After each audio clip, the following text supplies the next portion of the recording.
I have been an advocate and activist for a number of years, and I personally feel deceived. I'm not blaming anyone but myself. Speaking up about disability is inherently controversial and deeply political. I see local politicians raise their voices and concerns, often to the dismay of those who oppose them, and I admire their passion, drive, and resilience. As an autistic person with a strong sense of justice, I am hyper aware of the injustices our communities face daily. Unfortunately, many of these issues are perpetuated by community-adjacent organizations that claim to serve us. The most troubling aspect is the expectation placed onto us to be complacent, to conduct ourselves in an acquiescent manner. If we stop advocating at the insistence of organizations that supposedly represent our disability or demographic, we hand over control of our narrative and needs to those who don't have our best interests at heart. This isn't just a baseless observation. I have witnessed this pattern of exploitation and dismissal repeat itself over the years. Example number 1, accessible employers. This organization claims to support the hiring of disabled people, but their true aim seems to be elevating the visibility and profitability of businesses, essentially using disability as a marketing tool to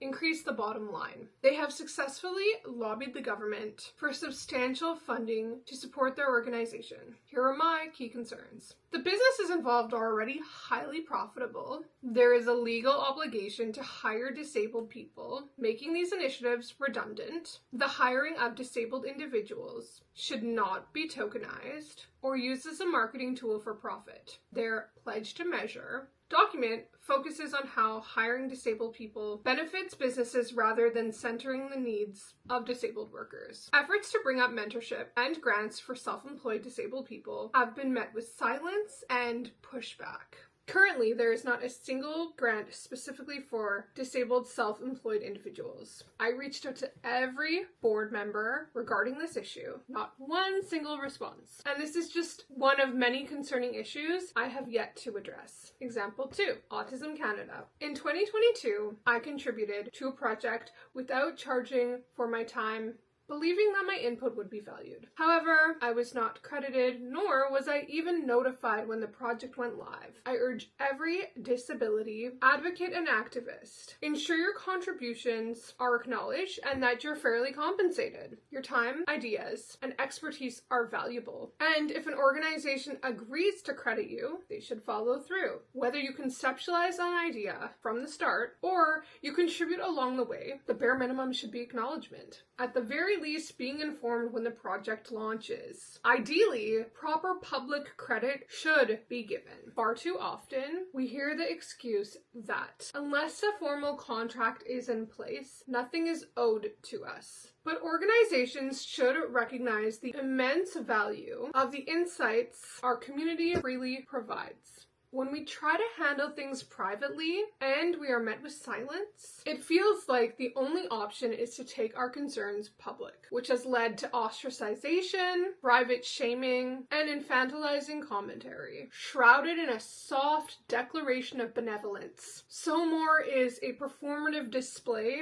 of superiority than genuine support. The last thing an autistic person, or anyone, wants to hear is that their validity depends on presenting themselves in a way that is more palatable to those who oppress us for their own gain. Yet I've seen this pattern repeat within certain organizations and DEI professionals. I have received messages carefully worded to lessen the emotional impact, sugar-coated attempts to dissuade me from speaking out. While these statements have not been said to me in these exact words, the underlying message is unmistakable. If you present yourself differently, you'll have more opportunities for dialogue. Your aggressive approach only alienates people. The way you conduct yourself differs from how I approach my advocacy. These messages, though softened in delivery, are still deeply hurtful and highly targeted. They imply that my communication style as an autistic person is a problem, rather than acknowledging the validity of my concerns. Instead of engaging with the substance of what I am fighting for, they focus on tone and presentation as a means to dismiss and discredit. So here are my final thoughts. Activism and advocacy are inherently political. It's trying, exhausting, and mentally draining. It creates anxiety and depression, and the emotional toll is rarely acknowledged. Our voices are valid, and if people refuse to engage in meaningful conversation because they are more concerned with our tone than the issues we raise, they were never ready for that conversation in the first place. The reality is that large organizations and DEI professionals have more resources to repair relationships than individual advocates. If they choose to shut us out, misconstrue our social media presence as combative or aggressive, or dismiss our concerns under the guise of professionalism, they are failing the very community that they claim to serve. And it's not just autism organizations. I have seen this pattern in businesses, disability organizations, and other institutions that claim to support marginalized communities. When an organization perpetuates harm rather than mitigating it, they are upholding the same ableist structures that they claim to dismantle. If they are not using their resources to actively listen and uplift disabled voices, they are not truly serving us. We need to band together, amplify each other's voices, and advocate for those who have been shut out and silenced. Individual advocates are easier to dismiss, but there is power in numbers. Our fight is not just about being heard, it's about demanding real, lasting change.